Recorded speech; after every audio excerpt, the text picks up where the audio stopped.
మా అమ్మ దగ్గరికి వచ్చిన వాళ్ళు కూడా చెప్తూ ఉంటాను నేను.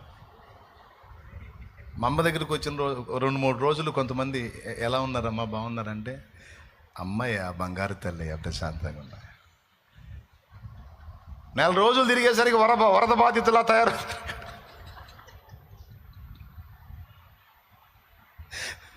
4 రోజులు తిరిగేసరికి వరద బాధితులా తయారవుతారు. ఇకేం లేదు, సుడిగాలి కొట్టిన వాళ్ళు జుట్టుపోయిద్దే. ఏందమ్మా ఎట్టునంటే, అమ్మ నిజంగా అమ్మ మహా తల్లి అంటివి అమ్మ. అమ్మ కొంచెం కోపం, కొంచెం కాదమ్మా సమృద్ధిగా ఉంది.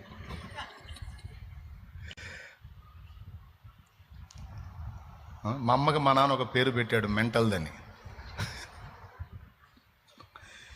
ఎప్పుడన్నా ఆమెకి రివర్స్ అయ్యి మాట్లాడితే, దాంతో ఎందుకురా మెంటల్, దాంతో అంటే మానసిక రోగితో మనం పెట్టుకోకూడదు నాన్న అని చెప్తాడు.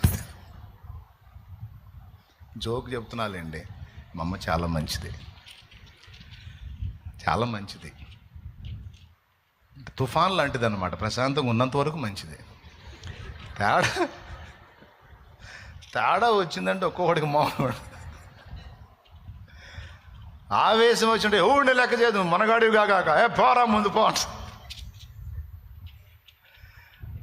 మహా టెంపర్ అనమాట. ఏదో దేవుడి దల్లి ఇప్పుడు మంచిగా మారు మనసు పొంది కాస్త ప్రశాంతంగా ఇప్పుడు ఈ మధ్య ఉంటుంది. కాస్త వృధాప్యం వచ్చింది కదా, ఇంకంతగా పెలుసుకుంటానికి కూడా శక్తి ఉండదు కాబట్టి కొంచెం కంట్రోల్లో ఉంటుంది. లేకపోతే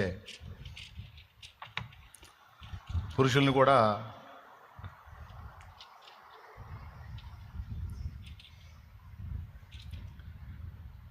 మా చిన్నప్పుడు అండి, గేదెల దగ్గర కసువు ఉడుస్తుంది.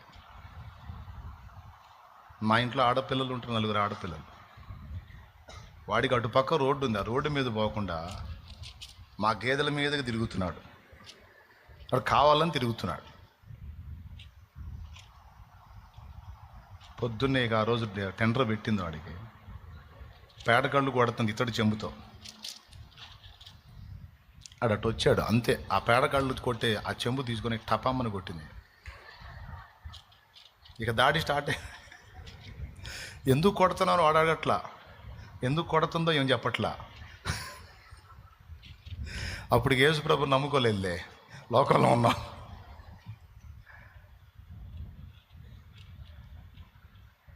ఏం జరుగుతుందో చుట్టూ చూసే వాళ్ళకి అర్థం కావట్లా.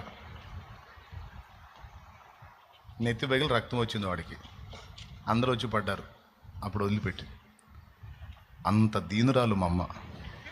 దేవునికి స్తోత్రం కలుగునుగా. హల్లెలూయా. ఉందా అక్కడ? ఉందా? ఎక్కడ ఉంది? ఇటు ఉందా? ఎటో కట్టు ఉంటుంది మొత్తానికి. అట్లాగే మెంటల్ వాళ్ళ దగ్గర ఎప్పుడు ఎలా ఉంటాం తెలియదు మనకి. అట్లా నువ్వు మెంటల్ వాళ్ళని మిమ్మల్ని మెంటల్ది అన్నావు కదా అని అనుకుంటాను. మా అమ్మ మెంటల్ది అయితే 8 మంది, మేము మొత్తం ఇప్పుడు 6 ఎక్కలు ఎట్టొచ్చాయండి. మా అమ్మ పిచ్చిదైతే ఏదో నాకు అందుబాటులో ఉన్నప్పుడు ఏదో మామూలుగా పలకరియట్లేదు, అట్లా ఈ జోకుతో పలకరించుకుంటూ ఉంటాం మా అమ్మని, అంతే. అర్థమైందా? మా అమ్మ బంగారు తల్లి. కోప్పడ్డా కూడా న్యాయం ఉంటుంది. అమ్మ కోపంలో న్యాయం ఉంటుంది, అన్యాయంగా కోప్పడదు. ఒక్కోసారి అపార్థం చేసుకున్నా అర్థమయ్యేటట్టు చెబితే, మరి నాకేం తెలుసు అట్ట అనుకున్నానని కూల్ అయిపోయింది. మరి మా నాన్న మిక్కిలి సాత్వికుడు, 4 ఆడపిల్లలు మరి ఇంట్లో. మరి మా అమ్మ కోటింగ్ ఇవ్వకపోతే మరి మా నాన్న కోటింగ్ ఇచ్చేవాడు కాదు కదా. మరి ఎన్ని రకాలుగా భక్తి కూడా మా అమ్మకే ఎక్కువ. చిన్నప్పుడు గుళ్ళన్నీ ఆమె తిప్పింది నన్ను. పాటలు పాడినప్పుడు మా నాన్న లోపాలు చెప్పేవాడు, మా అమ్మేమో ఎంత చండాలంగా పాడిన భలే ఉందయ్యా అనేది. మెచ్చుకొని నన్ను ప్రోత్సహించిన మొట్టమొదటి అభిమాని మా అమ్మే. ఏమండి, మా అమ్మ మెంటల్ది అయితే మేము ఎట్లా ఎందుకుంటాం? మంచి తల్లి. దేవుడు ఆమెకి దీర్ఘాయువు ఇవ్వాలి. ఇచ్చాడు, ఇప్పటికి సమృద్ధిగా ఆయనకి ఆయుష్ని ఇచ్చాడు. చూడాల్సినవన్నీ చూసేటట్టు చేశాడు. ఎన్ని కన్నీళ్లు గార్చిందో, ఎంత వేదన పడిందో. దాని అంతటిని సంతోషంగా చేసి చూపించాడు ఆమెకి దేవుడు. నేను అనుకుంటున్న ధన్యురాలైన తల్లి అని.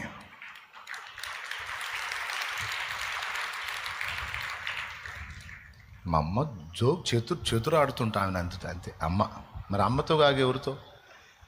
ఏమంటే నవ్వించాల్సింది అమ్మనే, ఎందుకంటే గతంలో ఏడిపించా కదా తెలియక.